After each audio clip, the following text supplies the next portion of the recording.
বেশ, আমি একটু রিতেশের কাছে আসবো। আমার এই ছবিটা দেখে বারবার যেটা মাথায় আসছে একজন সাংবাদিক হিসেবে, যে যারা বাঘ দেখতে অভ্যস্ত, যারা বাঘের গন্ধ, আনাগোনা, অনেকেই বলছিলেন যে আমরা বুঝতে পারছি বাঘ আসছে যাচ্ছে, সেটা নিয়ে হঠাৎ এত রই রই হই হই কেন? মানে হঠাৎ যেন দেখে মনে হচ্ছে গোটা রাজ্য জুড়ে বাঘ পড়েছে। না দেখো, একটা কথা মনে হয় যে শীতকালে যারা আমরা মানে পশু পাখি নিয়ে যারা চর্চা করেন তারা দেখবেন যে শীতকালে দেখবেন জলাশয়ের কাছে যায় ট্রান্স সাইবেরিয়ান যে পাখিগুলো যারা আসে, মানে পরিযায়ী পাখি আমরা যাদেরকে বলি, বিভিন্ন একটা পুরো একটা রাস্তা ক্রস করে প্রায় 6 মাস রাস্তা ক্রস করে তারা আসে ওখানে সেই শীতকালে আমাদের বিভিন্ন ইয়েতে। এইটা কিন্তু জীব বৈচিত্র্যের ক্ষেত্রে বড় জিনিস। এটা হচ্ছে নিজেদেরকে অ্যাডজাস্ট করে অ্যাকর্ডিং টু ক্লাইমেট।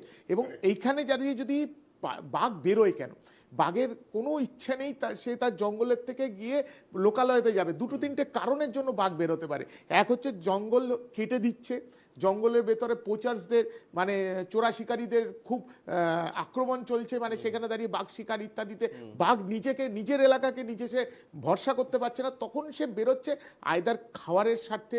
মানে যদি বাঘের মানে যদি আমি জঙ্গলগুলোতে খাদ্যের মানে পশু পাখিদের পালন যদি আমরা বেশি করে করতে পারি, বাঘ তো পশু পাখি শিকার করে খাবে, পশু শিকার করে খাবে, সেখানে দাঁড়িয়ে যদি খরগোশ ইত্যাদি তারা সে যদি অ্যাভেলেবেল পায়, ভারসাম্য নষ্ট হচ্ছে, জীব বৈচিত্র্যের ভারসাম্য, বায়োডাইভার্সিটি ডিস্টার্ব হচ্ছে বলেই কিন্তু এই জায়গাটা করছে। এখানে কিন্তু কোনো রাজনীতির গল্প নেই, এখানে প্রকৃতি প্রেমীদেরকে একত্রিত হয়ে একটা সময় মনে আছে সেভ আওয়ার টাইগার্স বলে একটা প্রজেক্ট ছিল।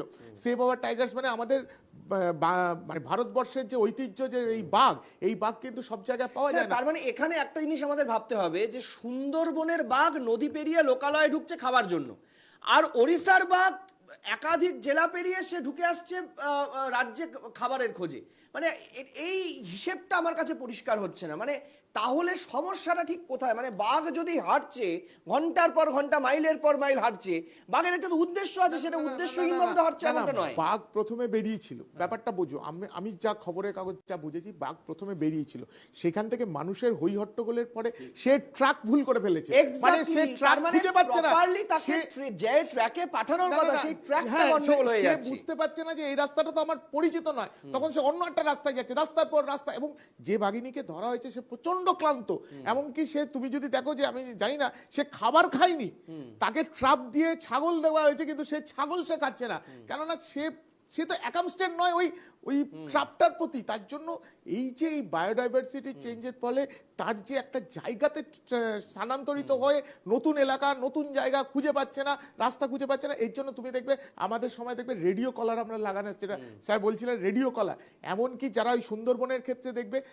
মানে আমরা সময় যখন বাঘের বিষয় নিয়ে কথা হচ্ছিল, মানে অনেক কৃষক, অনেক মানে অনেক জেলেরা মারা যাচ্ছিল, পেছন দিকে মুখোশ পরানো। মানে বাঘ সবসময় মনে করে কি যে পেছন দিক থেকে আক্রমণ করবে। তুমি দেখবে পুরোনো ছবি টবিতে দেখবে পিছন দিকে একটা যারা জেলেরা যারা নৌকো নিয়ে যাচ্ছিল তারা পেছন দিকের মুখোশটা লাগাতো যাতে বাঘ কনফিউজড হয় যে which is the right side.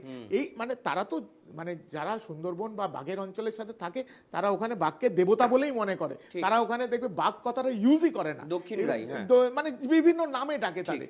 তো সেই ক্ষেত্রে দাঁড়িয়ে আমাদের মনে হয় যে এই জায়গাটা কোথাও একটা দেখতে হবে যে কেন বাঘকে আমরা ইয়ে করতে